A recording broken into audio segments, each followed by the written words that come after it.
Saudações pessoal, sejam bem-vindos ao canal Biomed.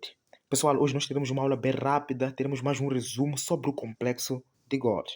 Pessoal, o complexo de Golgi é uma organela membranosa que é típica das células eucariotas. Esta organela foi descoberta em 1893 pelo Camilo Golgi, que aí ilustra na figura. Esta organela, na verdade, consiste num conjunto de vesículas achatadas que formam aquilo que nós chamamos de cisternas.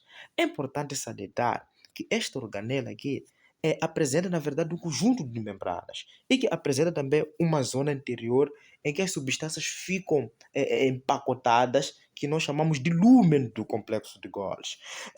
Nesta imagem aqui, dá para ilustrar alguns detalhes que estão relacionados com a atividade deste complexo de Golgi. Se formos observar o complexo de Golgi, nós conseguimos ver que nós aqui temos um conjunto de cisternas,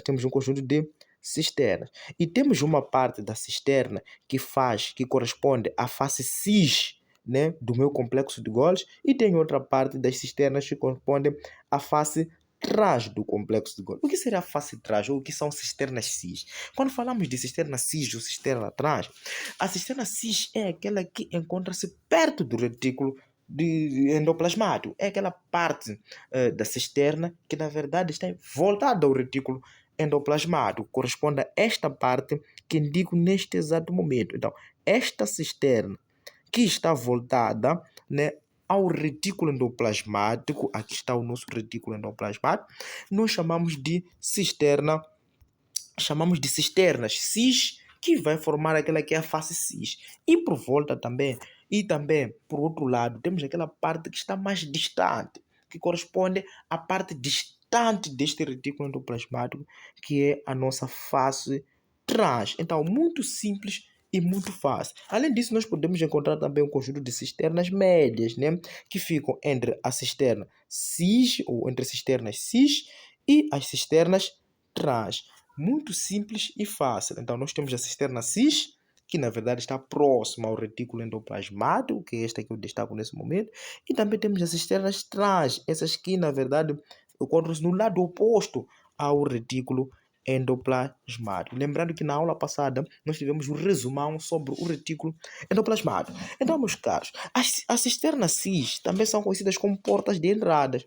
E as cisternas trans também são conhecidas como portas de saída. É muito importante realçar. E é importante também destacar que muitas funções são atribuídas ao complexo de Golgi, que nesse caso falo como caso do processamento de substâncias ou de macromoléculas, como o caso de lípidos, né, e proteínas também.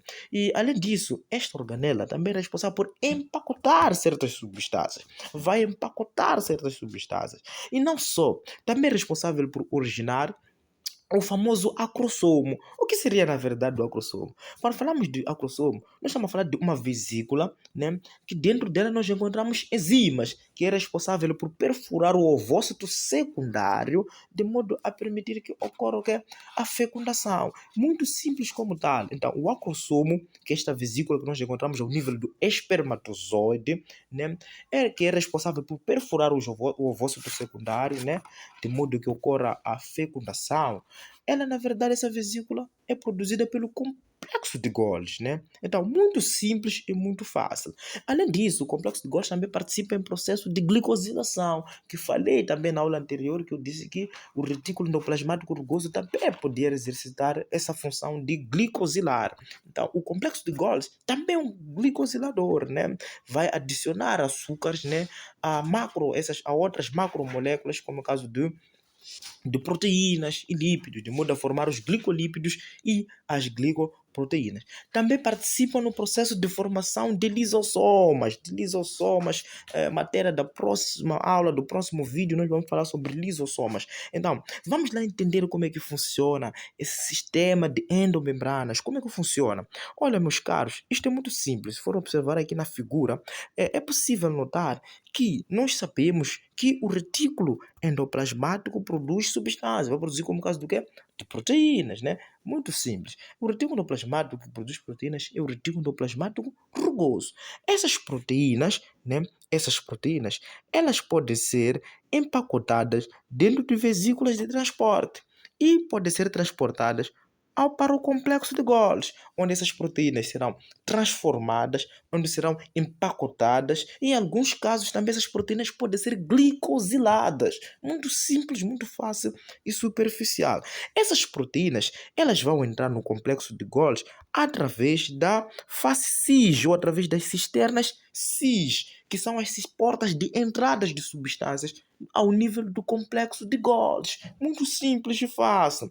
Essas substâncias vão ser empacotadas, vão ser processadas, né? E depois disso, essas substâncias, nesse caso as proteínas, elas vão ser libertadas pela cisterna trans, porque as cisternas trans são portas, na verdade, de saída de substâncias, de modo que essas substâncias cheguem ao seu destino, onde vão realizar a atividade, nesse caso a proteína. Então, se formos observar aqui nesta figura, é possível notar que nós temos aqui o nosso retículo endoplasmático, que por sua vez vai produzir o quê? Proteínas. Essas proteínas vão sendo transportadas através de vesículas transportadoras para o complexo de Golgi. Chegando no complexo de Golgi, essas proteínas elas vão entrar pela cisterna cis e vão ser processadas, vão ser armazenadas, vão ser empacotadas, né? E depois essas proteínas vão ser secretadas através da cisterna trans, de modo que possam exercer as suas funções. É muito simples, muito fácil. Então, é daí que se atribui como uma das principais funções do complexo de Golgi a secreção. Muito simples, muito fácil. Que na verdade, o que seria essa secreção? Seria essa liberação, né, dessas substâncias, dessas proteínas, nesse caso, que vão exercer uma função ao nível desta célula. Teremos uma aula própria que iremos falar sobre as proteínas, quais são as funções dessas proteínas, porque essas proteínas são muito importantes para várias atividades que estão associadas à célula. Então, é muito fácil e muito superficial. Então, já recapitulando, quais seriam as funções do complexo de Golgi? O complexo de Golgi tem várias funções, inclui o processamento de lípidos, de proteínas, empacotamento, né, de macromoléculas, assim como origina o acrossomo. O que é acrossomo, professor? Estamos a falar de uma vesícula que contém enzimas, que vai ajudar, na verdade, naquele processo lá da fecundação, né, a perfurar, na verdade, ou a penetrar aquilo que é o nosso ovócito secundário. Também é responsável por processo de glicosilação, assim como permite a formação dos lisossomas. E claramente, sem nos esquecer, a secreção. Por quê? O complexo de Golgi é responsável pela secreção. Então, meus caros, eu termino por aqui com a promessa de mais um vídeo. A próxima aula nós teremos um vídeo bem resumido, bem organizado sobre os lisossomas. Então, meus queridos, eu termino por aqui.